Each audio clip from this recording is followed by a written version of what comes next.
안녕하세요. 힐링메이커 조이입니다. 제가 여러분들과 함께 공유하고 싶은 책은요, 골목의 전쟁입니다.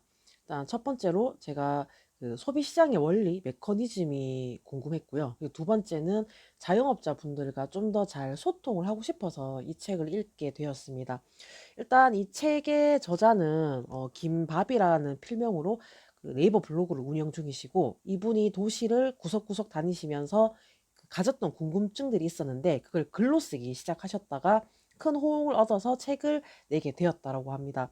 여기서 그 서울대 농경제 사회학부 프로 비즈니스 랩 문정훈 교수님께서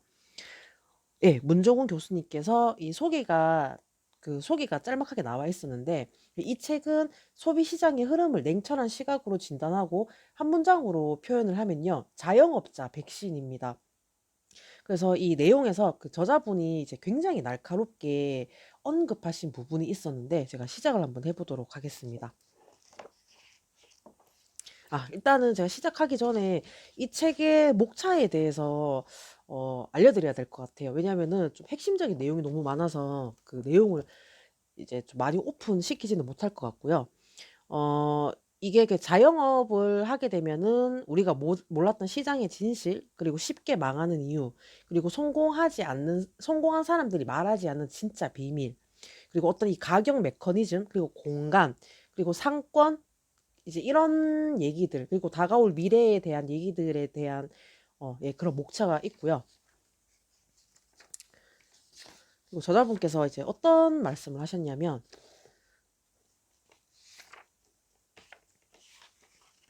네. 이 책은 자영업과 우리의 소비가 이루어지는 골목에 관한 이야기다. 골목의 상업 환경이 어떤 흐름으로 변화하고 어떠한 메커니즘으로 자영업이 탄생하고 망하며 왜 그런 가격을 가지게 되었는지에 대한 내용으로 구성되어 있다. 그 점에서 자영업과 소비, 그리고 그것이 이루어지는 골목이란 공간에 대한 책이다. 따라서 자영업에 관심 있는 분들에게 도움이 될 것이다. 그리고 이거는 자영업에만 관심 있는 분들에게 도움 이상, 그러니까 이제 창업을 이제 시작하고자 하시는 분들, 그리고 소비자의 입장에서 이 그 굉장한 지식을 얻게 될 수 있는 책입니다. 예, 제가 이제 한번 그 얘기를 한번 해볼 건데요. 이 저자가 소비 시장과 자영업에도 유행이 있다고 합니다. 그러니까 소비자 관심 라이프 사이클이 있다고 해요. 소비자 관심에 따라 변화하는 시장의 흐름을 설명하기 위한 모델이고요. 이게 8단계가 있어요. 근데 이 8단계에서 이 저점, 처음에 스타트를 시작하는 거죠. 저점을 으로 시작해서 상승 곡선을 타고 고점에 찍어요. 그럼 다시 이제 하락세가 타게 된다는 그런 소비자 관심 라이프 사이클이 있다라는 걸 언급을 해주고 계시고요. 그리고 저는 그 개인적으로 되게 공감했던 내용인데요. 이 카피캣에 대한 내용을 읽어보겠습니다. 카피캣이 뭐냐면요, 비슷한 아이템 모방해서 만든 아이템입니다. 네, 어떤 내용이냐면요. 그 유행 업종은 진입이 매우 쉽기에 일정 시점이 지나면 카피캣 브랜드들이 속속 등장하기 때문이다. 카피캣 브랜드들은 시장을 빠르게 포화시켜 버린다. 어느 분야나 카피캣이 있지만 유행 업종은 소비자 관심 라이프 사이클의 주기가 더 짧은 것이 문제다. 네, 제가 앞전에서 언급했던 그런 그 사이클이 돌아야 이제 매출이 도는데, 그게 오랫동안 지속이 되어야 되는데 짧으면은 매출 발생에 영향을 미친다는 거죠. 네. 그래서 어떤 예를 들어 주셨냐면요. 과일 주스 제이라고 하는 업체가 있었어요. 근데 이 주스의 장점은 가격이 싸고요. 양이 많아요. 근데 이게 2년 만에 점포가 한 800여 개 정도 이르렀는데 슬슬 카피캣 업체들이 들어오기 시작합니다. 네, 그러면 이제 어떻게 될까요? 포화 상태가 되겠죠. 다른 업체들도 지금 점포를 늘릴 거잖아요. 문제는 이 제2업체가 차별화적인 요소가 없다는 거. 그러니까 다른 업체들도 가격이라던가 양이라던가 다 똑같이 따라할 수 있죠. 근데 차별화 요소가 없으면은 이 카피캣이 등장하기 쉽고 경쟁하기 위해 이 저렴한 가격으로 승부를 건다라고 합니다. 근데 저는 여기서 이 카피캣을요, 꼭 아이템뿐만이 아니라 사람한테도 저는 적용시킬 수 있다라고 생각해요. 이제 제 영상을 보신 분들은 아실 거예요. 저는 또 브랜딩에 대해서 언급을 할 거거든요. 근데 예, 제가 지금은 이 책에 대한 소개를 계속 하도록 하겠습니다. 그래서 지금 그 우리가 접하고 있는 세상이 그렇잖아요. 아이템 너무 많이 쏟아지고 있고 소비자들도 선택하는데 굉장히 혼란스럽단 말이죠. 이 소비자 관점으로는 이게 다 비슷비슷해 보이는 거예요.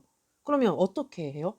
여기에다가 이제 어떤 걸 비교를 해보냐면은 그냥 가격 싼 거 구매를 하게 된다라는 겁니다. 저도 다양한 아이템을 사용하지만 양이나 가격을 떠나서 이제 원료 성분에 대한 저는 차별화가 크게 느껴지지 않으면은 제가 가격을 좀 고려하게 되고요. 그리고 제 영상에서 그 썸네일에 소비자 관점, 제품 맛깔나게 고르는 법에서 비슷한 얘기 했었어요. 저도 이제 블로그를 하고 제가 리뷰를 쓰게 되면서 느꼈던 것 중에 하나가 뭐냐면은 카피캣이라고 하는 거. 그러니까 비슷한 아이템이 너무 많다는 거죠.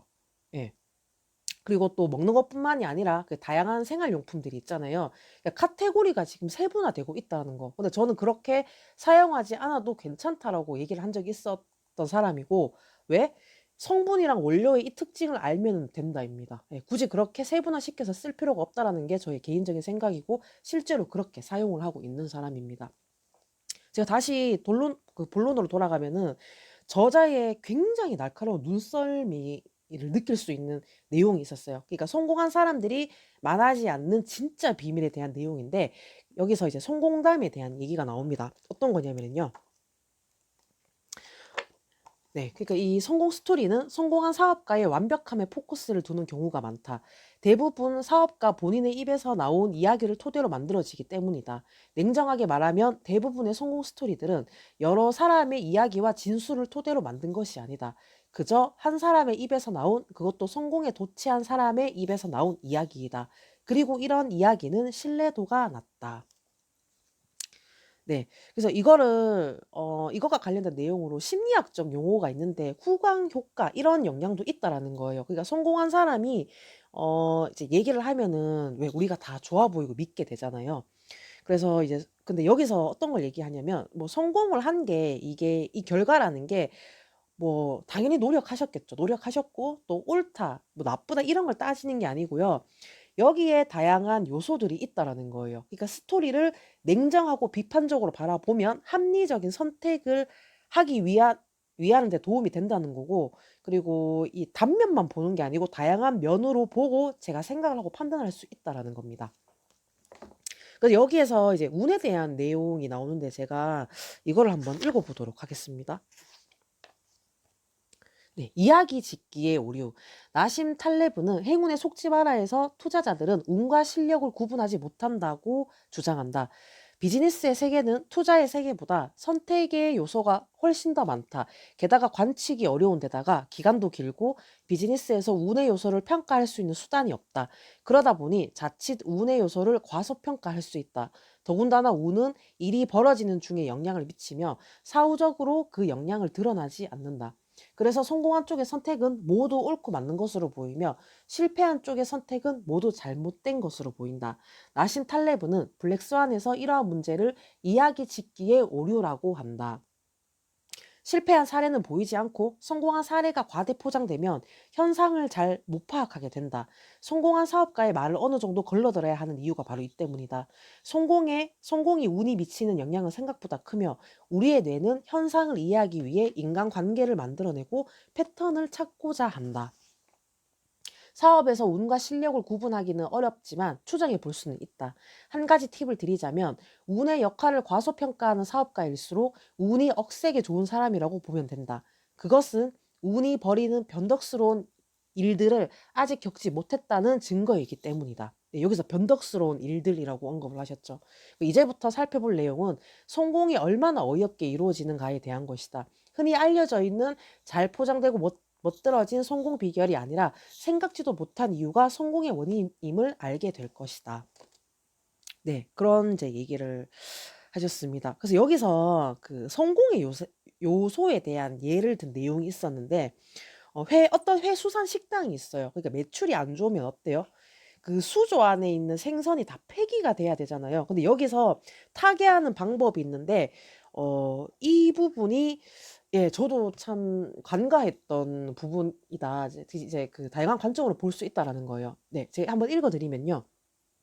먼저 사업주 본인의 영향력이나 주변의 인맥을 이용하여 초기에 선순환을 만들어내는 것이다.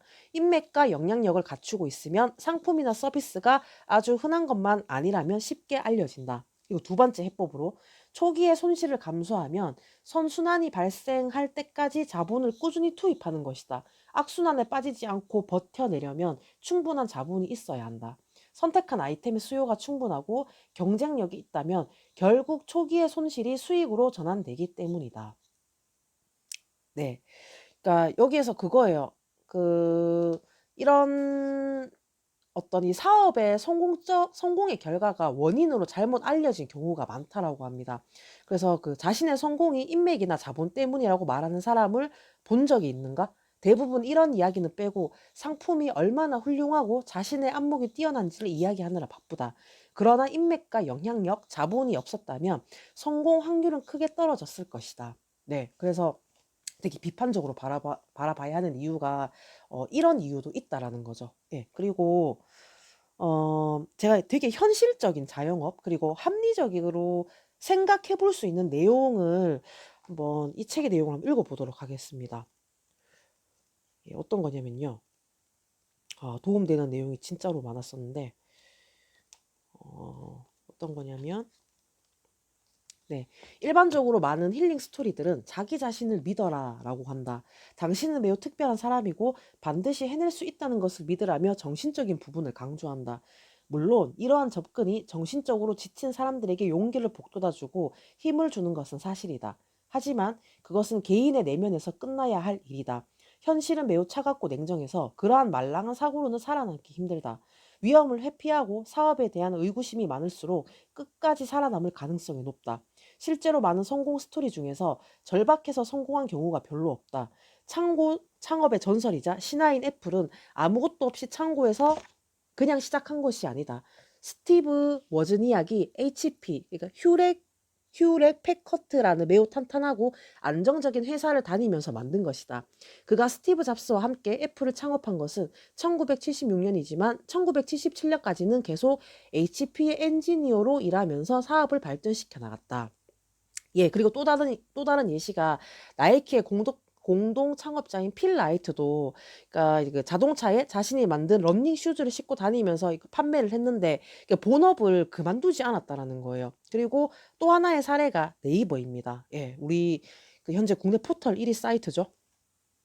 어떤 얘기를 하셨냐면은 이 네이버가 그들은 1997년 삼성 SDS 사내 벤처로 시작했는데 1990 그러니까 그들은 1997년 삼성 SDS 사내 벤처로 시작했는데 1999년에 독립하면서 본격적으로 길을 열기 시작했다. 창업자들이 처음부터 퇴사하고 시작한 것은 아니다. 이러한 사례들은 자영업과는 어울리지 않는다고 생각할 수도 있다. 그러나 핵심은 위험을 최소화하는 것이 실패를 줄여주고 더 오래 살아남을 확률을 높일 수 있다는 것이다.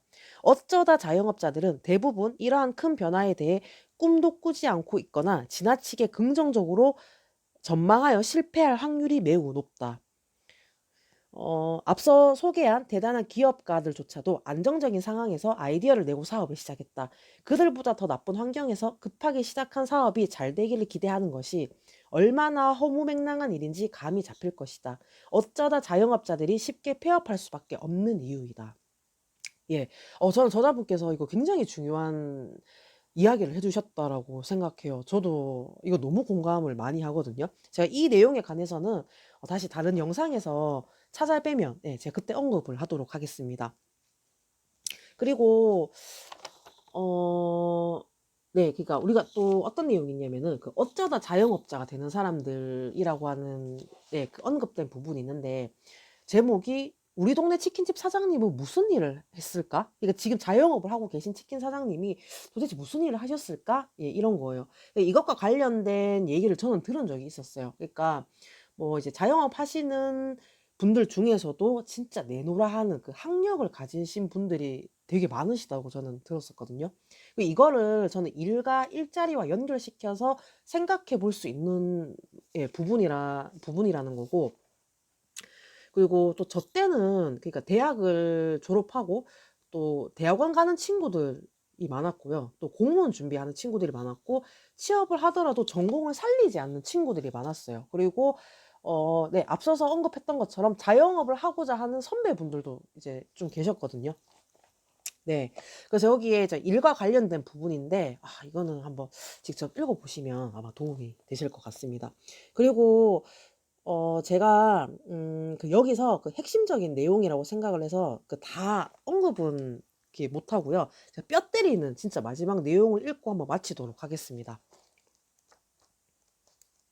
예. 어떤 거냐면요.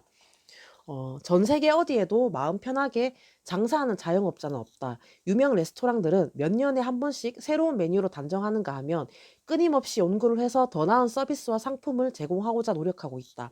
아무리 훌륭하고 역사와 전통이 깊은 곳이라도 결국 소비 트렌드의 변화를 따라가지 못하면 사라지는 것이 전 세계 자영업자들의 현실이다. 독자적인 경쟁력을 향상시키지 못하면 어느 순간 대형 프랜차이즈에 먹히고 만다. 결국 그들은 끊임없이 쫓기며 살고 있는 것이다. 가만히 앉아 있어서는 곤란한 이유가 또 있다. 소비자의 소비 수준이 지속적으로 상승하고 있다는 점이다.